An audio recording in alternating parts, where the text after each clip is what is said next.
Back in 2016, my husband and I decided to go on a camping trip in eastern Pennsylvania. We were both pretty broke at the time, so we weren't looking for one of those nice campgrounds with showers and paved spots.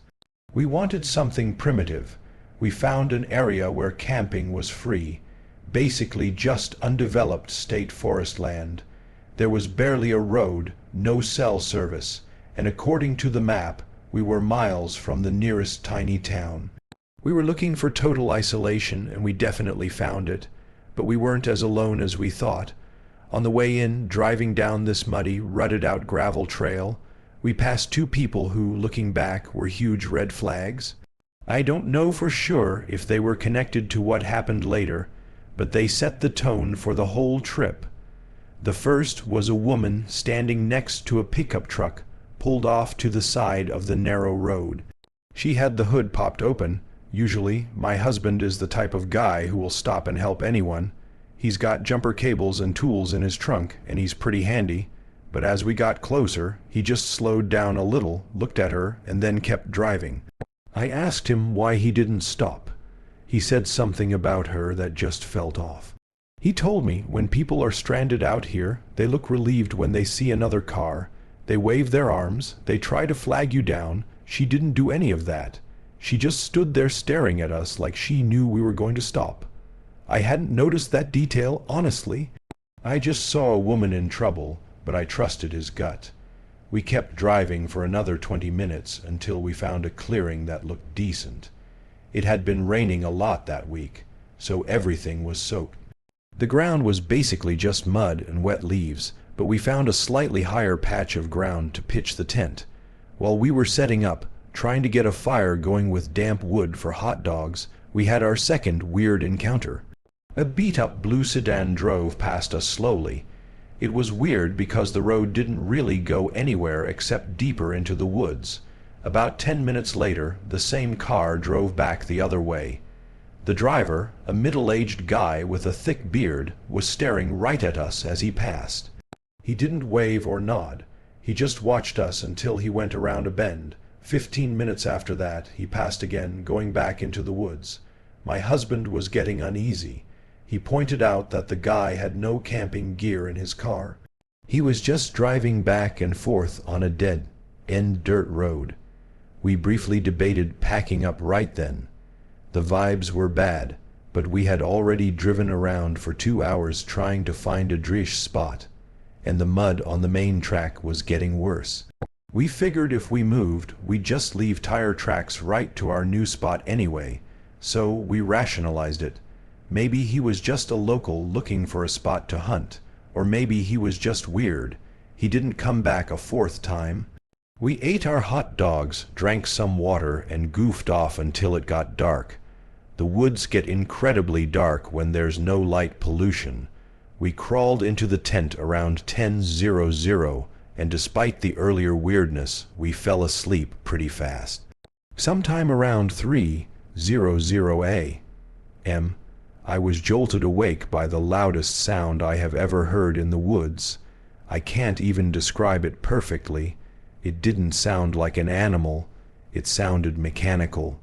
My husband later described it as a chain gun revving up, like that metallic grinding sound before it actually fires.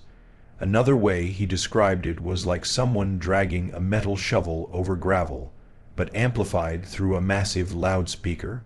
It was aggressive, unnatural, and terrifyingly loud. My husband shot straight up in his sleeping bag. He scrambled to the little mesh window of the tent and peered out. It was dead silent outside now, just the usual crickets. "What was that?" I said. I was shaking. He stayed quiet for a second, still looking out. Then he lay back down, but he didn't relax.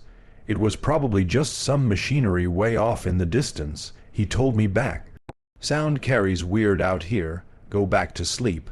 I wanted to believe him, so I tried to close my eyes, but he didn't go back to sleep. I could feel him lying perfectly still next to me, rigid, listening. Every little noise outside suddenly sounded like footsteps. A twig snapping sounded like a boot. Wind rustling the wet leaves sounded like someone brushing against the tent. After about 20 minutes of just lying there in the dark, terrified, he suddenly sat up. "Get dressed," he said. His voice wasn't a whisper anymore, but it was low and serious. "We're leaving now." I didn't argue. I pulled my jeans on over my pajama pants. Before he unzipped the tent door, he reached into his duffel bag and pulled out a machete we had bought specifically for this trip. It was still in the plastic retail packaging. He ripped the plastic off as quietly as he could. That scared me more than anything else, seeing that he felt he needed it right that second. "Stay close to me. We are just throwing everything in the trunk. Don't bother folding anything," he said. We burst out of the tent. The moon was bright enough that we could see our campsite pretty clearly. No one was there. We worked fast, adrenaline pumping, throwing the sleeping bags and the tent into the back of his car in a disorganized pile. I was scanning the tree line the whole time, expecting to see that bearded man just standing there watching us. Just as we were about to jump in the car, I saw it. Right next to our fire pit, which was just cold gray ash now, there was a soda can. It was standing perfectly upright. We didn't drink soda. We hadn't brought any can with us at all, and it definitely wasn't there when we went to sleep. Someone had been standing right outside our thin nylon tent while we slept. We jumped in the car and locked the doors. My husband jammed the keys in the ignition, and that's when he told me the truth. That noise wasn't miles away, he said as we sped down the muddy track, sliding around the corners. It sounded like it was 50 ft down the road. I just didn't want you to panic while we were stuck in the tent. He was constantly checking the rear view mirror, afraid we were being followed. He also told me he was half expecting the car not to start. He thought maybe the reason they hadn't attacked us yet was that they had siphoned our gas to strand us there. Luckily, we had a hybrid. Even if they had drained the tank, we had enough electric battery to get a few miles down the road to civilization. We nervously joked later that it would make a great commercial. Number of brutal murders avoided by driving a hybrid too. We didn't see the blue car or the broken down truck on the way out. We drove until we hit a main highway and found a cheap motel with bright lights in the parking lot. I don't know what that noise was.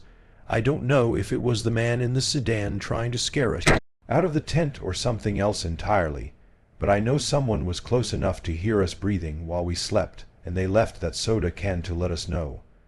We still go camping, but we stick to state parks with rangers and plenty of other people around. I spent my freshman year's winter break visiting my cousins up in North Dakota. If you've never been there in winter, you don't understand how desolate it gets. It's just miles of flat, open snow and freezing wind that cuts right through you. One night, we were at their friend's house with some other girls. It got late around 3:00 a.m. and I was exhausted. I didn't want to sleep on a basement floor, so I decided to just walk back to my cousin's place. It wasn't a huge town. The houses were spread out with patches of woods and open fields between them. The cold air hit me hard when I stepped outside. The moon was out reflecting off the snow, so it was surprisingly bright.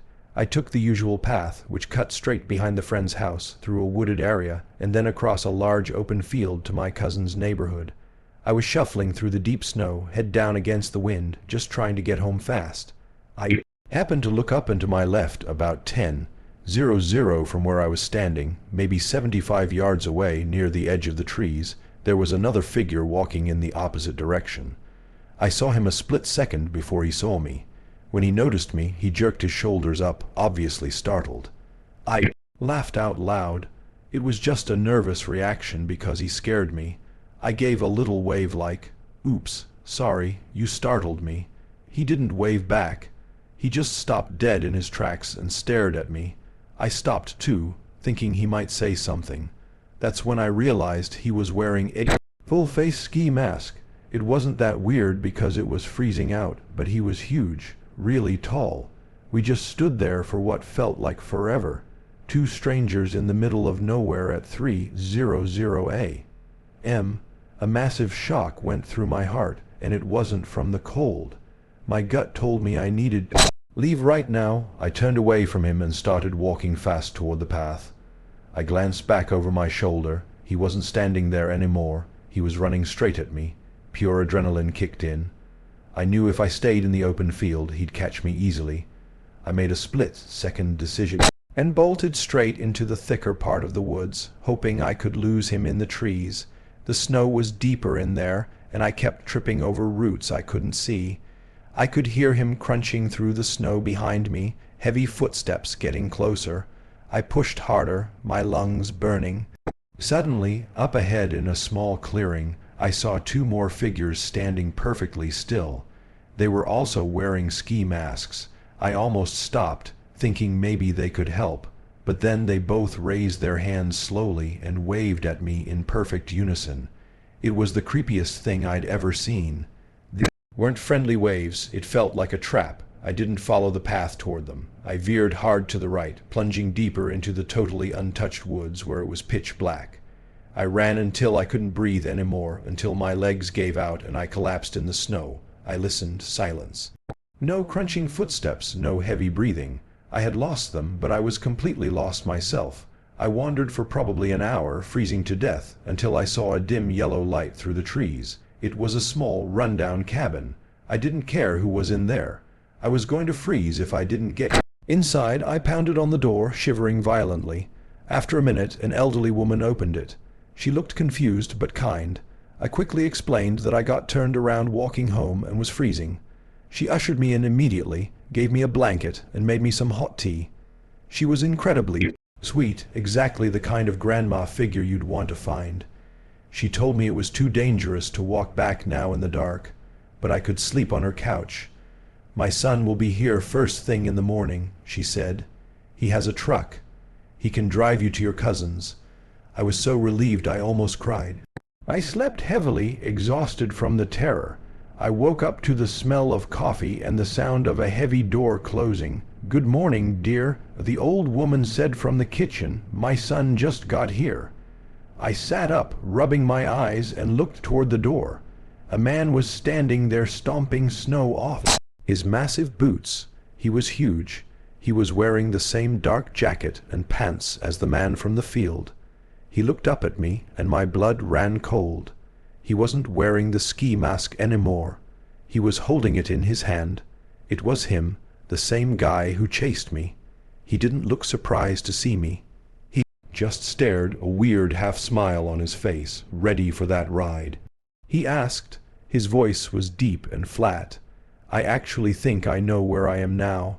I stammered, standing up and grabbing my coat. My hands were shaking so bad I could barely zip it. "It looks way clearer in the daylight. I'll just walk. Thanks so much for everything." I didn't wait for them to argue. I pushed past him, trying not to touch him, and burst out the door. I practically ran the entire way back to my cousin's house in the daylight. I haven't been back to North Dakota since.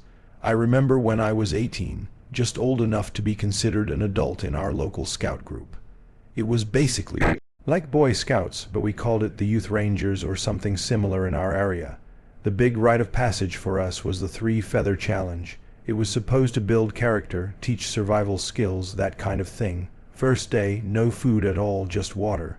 You hung around camp, but your stomach growled non-stop. Second day, no speaking. You communicated with gestures, which was awkward during group activities. The third was the tough one. A full day and night alone in the woods with only a pocket knife and a tarp for shelter. The rule was stay unseen by any human, then sneak back to camp at dawn without the sentries spotting you. Report to the camp master and you'd earn your feathers. I'd breeze through the first 2 days. Not eating wasn't fun, but I managed. The silent day was weird. I kept catching myself about to talk, but the third day I was ready. I grabbed my knife and tarp, waved goodbye to the group, and headed out from camp. Our woods were in a state park up in the northeast, dense with pines and oaks, trails that faded into nothing if you went far enough. I walked for hours, maybe 5 or 6 miles, pushing into the overgrown sections where thorns scratched my arms and the ground was uneven with roots. I wanted the remotest spot possible, no chance of hikers or anyone stumbling on me. Found a small clearing surrounded by thick brush about as wild as it got without being totally lost.